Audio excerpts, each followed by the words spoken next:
बारा फैनानै जोंनि न'खौ बुखारलांजोब्बाय। थांनाय हरनि बैसाग दाननि सिमब्रेनाय बारहुंखाजों रतन कुमार ब्रह्मनि न'आ थेर बेथेर।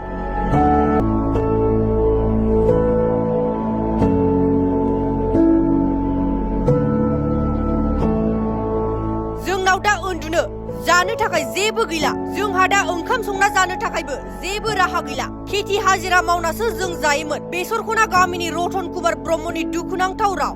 जोंना थानायनि माबायानो गैया, जानायनि संनायनि देखि देगला माइरं माइलानो गैलाबा जों दा माहाय संना जाबावनो, माहाय थाबावनो, माहाय उन्दुबावनो जोंलाय।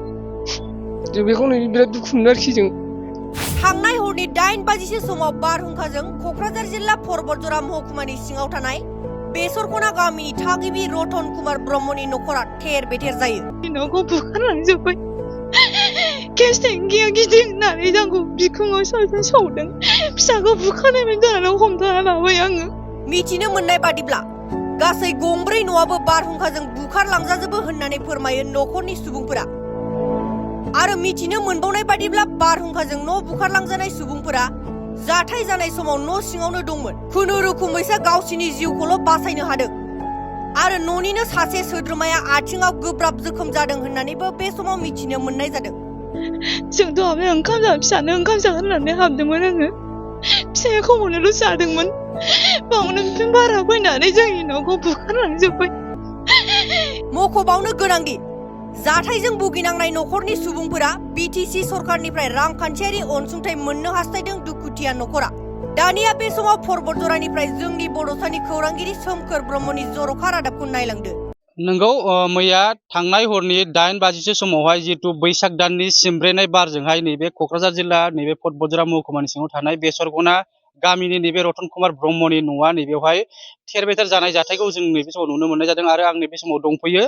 जितु बुंनांगोन मैया थांनाय हरनि जितु 8 बाजिसो समाव जितु बैसाग दाननि सिमब्रेनाय बारजों नैबे रतन कुमार ब्रह्मनि जितु न'आ मोनसे सेवहांगार जानाय बा मोनसे थेर बेथेर जानाय नैबे नुथायखौ जों नुनो मोनदों। खोब दुखु गोनां होननानै जों बुंनांगोन। जिहेतु बेयाव मोनसे साखननाय जितु बार, बैसाग दाननि साखननाय बारा फैनानै बेवहाय मोनसे न'खरखौहाय जिहेतु बेवहाय थेर बेथेर खालामनाय नुथायखौ जों नुनो मोनदों। आरो बिथांमोना फोरमायदों, जिहेतु बिथांमोना न' सिङाव दंमोन होननानै फोरमायदों। बिथांमोना जितु खुनुरुखुमै गावनि जिउखौहाय बासायनो हादों होननानै फोरमायदों। आरो जोङो नैबे नुथायखौ जुदि नायोबा बेवहाय मोनसे न'नि गासैबो जि जोमजों लोगोसे गासैबो जितु थाग्रा जितु बादा बेफोर नैबे थेर बेथेर जाजोब्बाय। आरो जों सोरगिदिं नैबे जितु केमेरा पार्सन बिथाङा दिन्थिदों, जिहेतु बेवहाय गासिबो गय बिफां बा औवा बिफां गासिबो बेवहाय मोनसे बायसिनजोब्बाय। न'आ जितु नैबे समाव न'आ जितु बेवहाय बायसिननाय नुथायखौ जों नुनो मोनदों। आरो आङो माखासे जितु जों रायखांनांगोन नैबे क'क्राझार जिल्ला परबतजरा महकुमानि सिङाव थानाय बेसरखना गामिनि जितु रतन कुमार ब्रह्मनि न'आ नैबे समावहाय थेर बेथेर नैबे जानाय बे बारजों,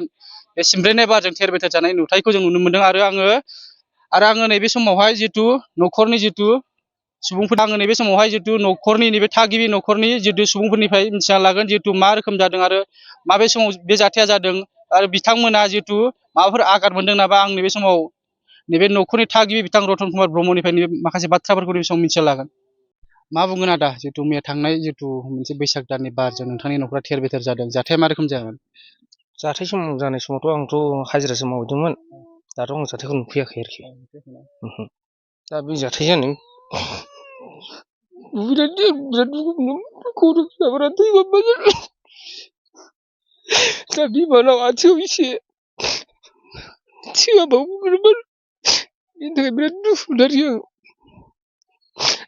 गोसोखांनानै रावबो नुगाराखै, आं ओंखाम जायाखिसै आङो। एमान दुखु नांदों। दाबोथ' नों गिदिर मोनफानाव गोदाव सोरावसो जाबाय जोङो। मागिनानै जानांनो सिनाय जासिगोन नामा। थासारिया बेयाव बायफ्लेजोब्बाय। जिहेतु बेवहाय संनायनिफ्राय जानानै जिहेतु थाग्रानि नैबे अबस्थाया दा गैया जादों आदा। जोंना थानायनि माबायानो गैया, जानायनि संनायनि देखि देगला माइरं माइलानो गैलाबा जों दा माहाय संना जाबावनो, माहाय थाबावनो, माहाय उन्दुबावनो जोंलाय। जों बेखौनो बिराद दुखु मोनो आरोखि जों। सरकारि बेलायाव माबाफोर खावलायगोन नामा नोंथांखौ अनसुंथाइ होफैनो थाखाय? सरकारि बेलायाव सोरबाफोर नायस'नो फैदों नामा दा नैबे समसिमाव? जोंनावथ' दा नायस'नो माने बै माबा बिदा गेदेरमोन फैदोंमोन, मा होनो आदा दमदामोन फैदोंमोन। दा बिसोर होनलांदों गाबोनहाय एसे माबाफोर नायगोन होनना बुंदों आरोखि। बेबायदि बुंलांदों जोंखौ जेबो जिनिसखौ दाबोथ'थ' होननानै बुंलांदों आरोखि गाबोन माबा फैगोन नामा होननानै बुंलांदों बेनि थाखाय जों जेबो बोथोरनाय जायाखै आरोखि सरकारखौ माबा खावलायगोन नैबे समाव दुखुनि समाव नोंथांनि न'खौ हेफाजाब होफिननो थाखाय दा बे समावथ' जोंथ' सरकारखौ एसे लुबैदोंमोन आरोखि दाथ' जों जेबो राहा गैया जोङो आबाद खेथि मावनानै बानायनायमोन न'फ्रा दा जोंनाव आखाइयाव दोङो हाजिरा मावनासो जायो जों एसे मोनोब्ला मोजां जागौमोन आरोखि सरकारनिफ्राय न'आव ओरैनो साबेसे दं जोंथ' न'आव बिमा बिफा दङ बिदा फंबाय दङ बिदा फंबायफ्रा मालाय बेंगालरावसो हनै हिनजाव दङ फंबायना नोंना ओरैनो फेमिलि बेवहाय फिसा फिसौ साबेसे दं आंना फिसा फिसौ सानै दं हिनजाव सासे आरो फंबायना मा होनो फिसाला सासे आरो बिमा बुरि दं बिफा बोराइ दं आं नैबे बाजैनिफ्राय मिथिनो लागोन मा रोखोम जाया ओरै बाजै जाथाय जानाय समाव नोंथाङा न' सिङाव दं हाबनाया जोंथ' हाबनाया फिसानो ओंखाम जागोन होननानै हाबदोंमोन आङो फिसाया खमावनोल' जादोंमोन बावनो बारा फैनानै जोंनि न'खौ बुखारलांजोब्बाय गेस टेंकिया गिदिं होननानै जोंखौ बिखुङाव सौदों फिसाखौ बुखारनायनि जाहोनाव हमथाना लाबाय आङो आब' मोनखौ गाबज्रिबाय आङो आब' मोनावथ' बिदि जागोन आं मिथियाखैमोन आङो नोंसोर ओंखाम जागासिनो दंमोन नामा न' सिङावहाय आं फिसाखौल' जाहोग्रोदोंमोन ओंखामखौ जानो मोनजायाखै जोङो ओंखाम मोनजायासै नामा यानि समावहाय ओंखाम मोनजायासै खयथासो जाखोमोन टाइम ओरैनो टाइमाथ' 7टासो जाबायमोनदां न'आ गंबेसे दंमोन आरो गंबेसे बायफेरखो न'आथ' जोंना गंब्रै जागोनदां गंब्रैयाव बायजोब्बायना गंब्रैयाव बायजोब्बाय सप्ताह बायजोब्बाय मा खावलायगोन सरखारखौ नोंथांमोननि न'आव नायफैनो थाखाय सरकारफ्रा जोंखौ अनोबा न' बांखौ नुनानै एसे बानायना होयोबा मोजां जागौमोन जोंनो उन्दुग्राफोरखौबो फिसाफोरखौ नायनानै जानाय लोंनाय गासिबो दोखसिफोरा गासिबो गेग्रेजोब्बाय अबाय संनो अबाय मानो जोङो अबाय जाबावनो मालायनाव बोरै बेसे जाहैनो माइरंफोरबो गैला माइयाबो गैला सिजोब्बाय अबाय थानो जोङो माबाफोर जोखोम जादों नामा नोंसोर जादों जोंनावबो पस्ट खुन्थिया गोलैबा कारेन्टआ गोग्लैबा जोंखौ थैजोबगौमोन जों गासिबो जों फिसाखौ नायनो ना आइमोनखौ नायनो जों गासिबो सानै गावस्राजोबनाय जाजोब्बाय सिगांग्रो बेफोरबायदि जाथायजों भुगिनांदोंमोन नामा बेफोरबायदि बारखौ नुफेरदोंमोन नामा बाजै बेबायदि बारखौ नुफेराखैमोन आङो मालाबाबो थैजासे उन्दैनिफ्रायनो आङो जोनोम जाबोबाबो आं बिदि नुफेराखैमोन एबारसो दासो नुफेरदों बेबायदि बारखौ नुफेराखैमोन ओहो नुफेराखै आङो